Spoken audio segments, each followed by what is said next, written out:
une machine morale. Bon, et si on se regarde dans le miroir, nous, qu'est-ce qu'on voit? And I think this is what artificial intelligence, if it takes a humanoid form, will Si throw back at us. l'intelligence artificielle devait prendre une forme humanoïde, c'est ce qu'elle nous renverrait comme It's quite question. possible, for example, Who are you?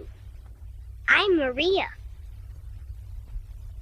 Will you play with me?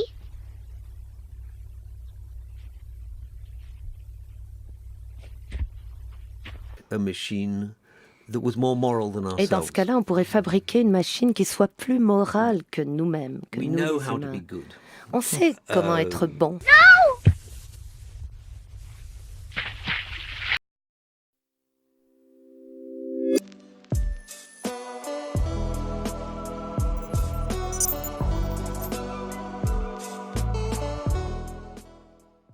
Salut à tous et bienvenue dans cette partie 2 où nous allons continuer les réflexions de la précédente vidéo, qu'il vaut mieux avoir vu, et je ne dis pas ça du tout parce que ça me fait plus de...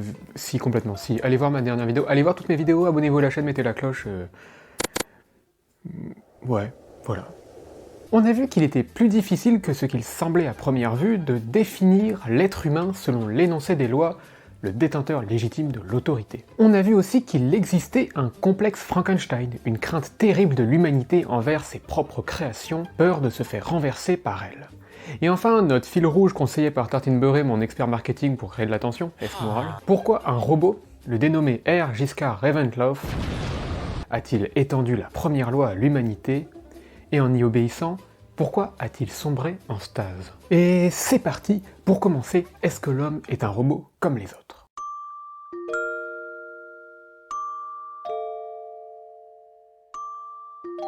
Qu'est-ce qui différencie fondamentalement les robots des humains?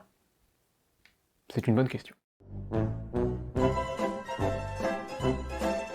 Le cerveau dans sa composition et son fonctionnement. Notre cerveau est plastique, apprentissage, créativité, autonomie de raisonnement, et on peut dire la conscience. Les robots ont un processus, eux, d'apprentissage, mais ils doivent commencer à un certain niveau, déjà pour protéger la première loi, et ils peuvent espérer une certaine autonomie par l'imitation. 2. Le corps biologique de l'être humain comparé au corps de métal du robot. Métal au sens large, ça peut être plastique, mais le premier en tout cas, il est fragile.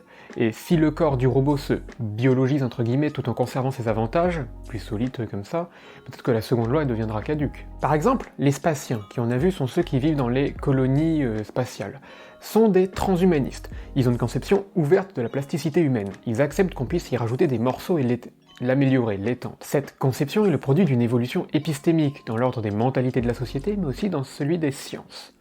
Et on peut penser aux cyborgs. Mais cela pose la question de l'identité biologique. Où est la limite de l'acceptation de la robotisation de l'humain? L'identité biologique devient un paradoxe du tas de sable. Vous savez, où jusqu'au retrait du dernier grain, la définition du tas de sable reste valable dans l'absolu. Par contre, comme on l'a vu, les terriens n'acceptent pas les robots comme part de l'humanité, car cela reviendrait à accepter des êtres humains immortels, qui les dépassent. En fait, leur propre mortalité n'est acceptable qu'en tant qu'elle est universelle. Enfin, la troisième caractéristique qu'on pourrait dire propre à l'être humain serait la relation à l'autre, la réciprocité. Les humains sont unis entre eux par d'autres liens que les robots. Comme dit Sénèque, je ne vous prononcerai pas la phrase en latin, l'amitié trouve ou fait des égaux. Elijah Baley, un personnage, reconnaît le robot R. Daniel Olivo comme un ami. Il en fait un semblable, en les définissant de manière fonctionnelle. Tu es comme nous, car tu fonctionnes comme nous. L'une des solutions possibles pour définir un être humain capable d'être titulaire de la seconde loi, contrairement à un criminel ou un enfant par exemple, est son degré de conscience ou de connaissance. Or, dans le futur prédit par Asimov, les êtres humains, de par leur propre action, perdent le monopole de l'intelligence et de la conscience. Donc c'est très difficile à définir ça, c'est très limité. L'un des aboutissements possibles est la domination. Par exemple, les auroriens, donc c'est des spatiens qui vivent sur une colonie, Aurora, ont adopté une définition restrictive de l'être humain, comme celui qui parle avec un accent aurorin, ce qui est bien pratique avec les lois de la robotique, parce que du coup, les robots d'Aurora ne peuvent obéir qu'à des habitants d'Aurora. Et ils ne s'embêteront pas à tuer ou nuire des humains des autres planètes, en fait. Dans la nouvelle Pour que tu t'y intéresses, c'est le nom de la nouvelle, le robot George X est créé, avec son compère George IX, pour réfléchir à l'acceptabilité des robots par l'être humain. Ensemble, ils s'accordent à l'idée de créer des robots plus simples qui permettront de les intégrer au fur et à mesure dans la société, jusqu'au moment où ils deviendront de plus en plus humains et qu'il n'y aura plus de différence. Mais à partir de là, que restera-t-il pour faire appliquer la seconde loi ? Un être humain, il est habilité en fonction de ses connaissances, de sa personnalité, de son esprit, de son statut social pour commander.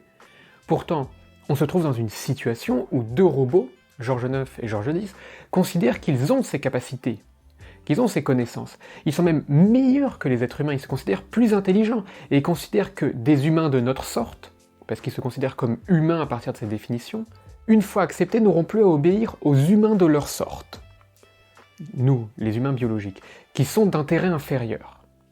Et donc, là encore, on voit à nouveau le danger de renversement, le complexe Frankenstein. Et puis, il devient de plus en plus difficile de différencier l'humain des robots. Dans la nouvelle La Preuve, on soupçonne que le procureur, candidat à la mairie, est un robot humanide très perfectionné. Il est difficile de prouver que ce n'est pas un robot, sauf à le disséquer. Mais si c'est un être humain, c'est pas très urbain de faire ça quand même, et c'est pas juridiquement possible. On peut aussi le confronter aux lois de la robotique, mais on a vu que celles-ci sont fondées sur de la morale humaine, voire même des intuitions morales. Au pire, cela pourrait juste vouloir dire que c'est un très brave homme, incorruptible, qui fait son devoir. Et même mieux, qui fait son devoir mieux qu'un humain, étant donné qu'il est conçu pour agir sans nuire aux autres. En fait, peut-être que ça serait même un meilleur candidat. Dans la nouvelle L'incident du tricentenaire, le robot sosie du président des États-Unis assassine ce dernier afin de prendre sa place. Mais pourquoi n'est-il pas tombé en stase? La première loi quand même. À vrai dire, il s'avère que la première loi n'est pas catégorique. Après tout, que vaut une vie humaine s'il faut en sauver une dizaine, une centaine, 3 milliards? Conçu pour reproduire les capacités du président Winkler, notamment son analyse. Mais sans sa faiblesse, le robot a considéré en fait qu'il agissait au nom de la loi 1. Et finalement, s'il avait agi de façon à maximiser l'utilité.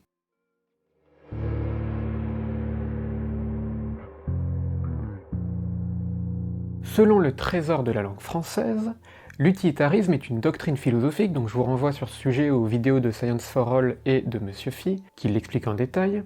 Et cette doctrine fait de l'utile, de ce qui sert à la vie ou au bonheur, le principe de toutes les valeurs dans le domaine de la connaissance comme dans celui de l'action. L'action ainsi conçue doit être portée à maximiser le bonheur. Dans la nouvelle Conflit évitable, les États sont conseillés par des machines. Ces ordinateurs géants calculent les intérêts. Ils cherchent à maximiser le bonheur de ceux dont ils sont responsables, dans chaque État individuellement. Seule la Société pour l'Humanité proteste au nom de la perte du libre arbitre. Si je comprends bien, Suzanne, vous me dites que la Société pour l'Humanité a raison, et que l'humanité a perdu le droit de dire son mot dans la détermination de son avenir. Ce droit, elle ne l'a jamais possédé en réalité. Elle s'est trouvée à la merci des forces économiques et sociales auxquelles elle ne comprenait rien, des caprices des climats, des hasards de la guerre. Maintenant, les machines les comprennent, et nul ne pourra les arrêter, puisque les machines agiront envers ses ennemis comme elles agissent envers la Société pour l'Humanité, ayant à leur disposition la plus puissante de toutes les armes, le contrôle absolu de l'économie. Quelle horreur! Dites plutôt, quelle merveille! Pensez que désormais et pour toujours, les conflits sont évitables. Dorénavant, seules les machines sont inévitables. Il s'avère qu'apparaissent des ratés. Des projets de moindre importance sont contrariés. En fait, les anti-machines, la Société pour l'Humanité, ils sont systématiquement éliminés, au sens qu'ils sont relégués à des postes de moindre importance, c'est pas assassinés. Les calculs des différentes machines ont progressivement convergé vers l'intérêt commun et elles se sont mises à travailler pour l'humanité dans son ensemble, en se considérant comme titulaires du bonheur du plus grand nombre. Leur intérêt et celui de l'humanité se sont télescopés. Puisqu'elles sont garantes du bien de l'humanité, se protéger elles-mêmes revient à protéger l'humanité. Ce qui, dans l'absolu, justifierait d'éliminer un humain pour de vrai en fait. La fin justifie les moyens.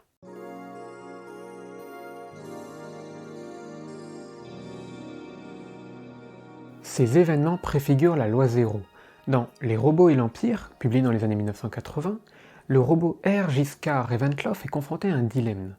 La docteure Vassilia, qui manigance contre les terriens, l'a amélioré et il possède désormais le pouvoir de télépathie et de réécriture de la mémoire. Or, Dr Vassilia n'est pas sa maîtresse. Pour parvenir à ses fins, elle essaie de le convaincre que les modifications qu'elle lui a apportées reviennent à l'avoir créé de nouveau. Donc elle serait sa maîtresse légitime. elle lui donne l'ordre d'effacer la mémoire de sa maîtresse actuelle, Gladia, tandis que le robot R. Danil Olivo tente d'argumenter dans son sens contraire en essayant de convaincre R. Giscard d'effacer la mémoire de Vassilia, ce qui causerait pour lui moins de dégâts que la prise de contrôle d'un objet aussi puissant. Malgré le fait que Vassilia lui ait ordonné de se taire, la seconde loi, Danil continue de parler sans tomber en stase, alors que Vassilia estime qu'il est en train de lui nuire, la première loi. Pour Danil, cela relève d'une loi supérieure à la première loi, la loi 0. Il existe une loi plus importante que la première loi. Un robot ne peut nuire à l'humanité ni laisser sans assistance l'humanité en danger. Je la considère maintenant comme la loi 0 de la robotique. La première loi devrait être reformulée de la manière suivante. Un robot ne peut nuire à un être humain, ni laisser sans assistance un être humain en danger, tant que cette assistance est compatible avec la loi 0. Un deuxième cas survient lorsque les Aurorins, le docteur Amadiro et le docteur Mandamus, veulent condamner la Terre car sa destruction signifierait l'autonomie pour les colonies et l'aube d'un nouvel âge pour l'humanité.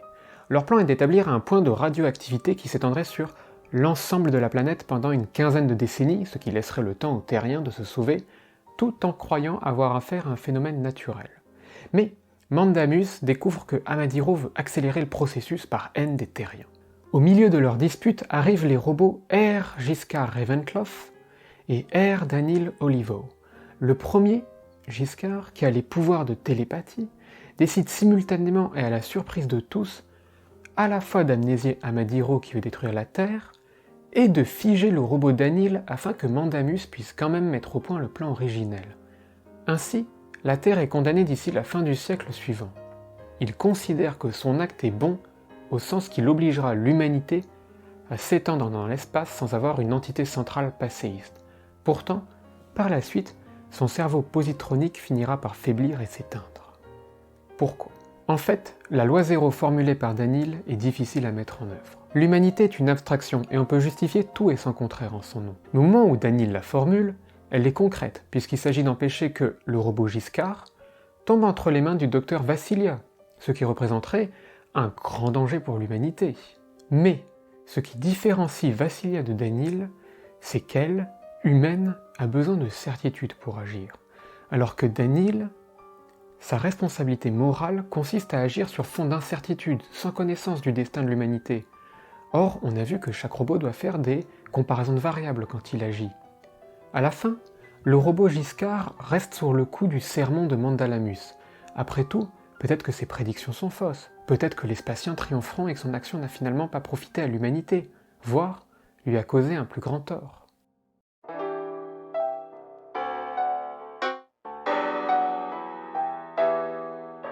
On a fait ici quelques expériences d'éthique assez simples. Elles se situent dans un cadre romanesque qui peut paraître assez abstrait. D'autant qu'on voit mal comment de tels robots pourraient exister. Cela m'a permis surtout à travers de courts exemples de montrer quels problèmes peut poser la morale, et peuvent poser des lois morales. Celles que Asimov assigne aux robots sont des lois qui, on l'a vu, peuvent sembler légitimes pour certains. Dans notre réalité, elles ne sont pas complètement dénuées d'intérêt, elles peuvent même être le produit d'intuitions morales. Ainsi, cela nous a permis de voir quelles étaient leurs implications, quel système oppressif, comme l'esclavage, une certaine morale peut protéger. Qu'est-ce qui fonde l'identité commune des êtres humains? Quels problèmes pratiques peuvent apparaître dans leurs énoncés mêmes de lois morales? Ces petites mises en scène permettaient de tester leur solidité, et c'est là tout l'intérêt de la fiction spéculative. Mon objectif était surtout d'amener de telles réflexions. Je ne m'y connais pas suffisamment en philosophie morale pour prétendre à plus. On peut ouvrir en citant Ruanogien, philosophe pour qui l'éthique pouvait se passer de grands fondements, nature, Dieu, humanité, et pour qui le pluralisme des méthodes adaptées aux situations était peut-être en fin de compte le plus souhaitable en morale. Voilà, c'est tout. Une dernière chose, je rappelle quand même que ces vidéos ne se seraient pas faites sans l'appui sur ce livre, Asimov et l'acceptabilité des robots, que je vous recommande, et bien je vous souhaite à la prochaine sur les horizons infinis du net. A plus!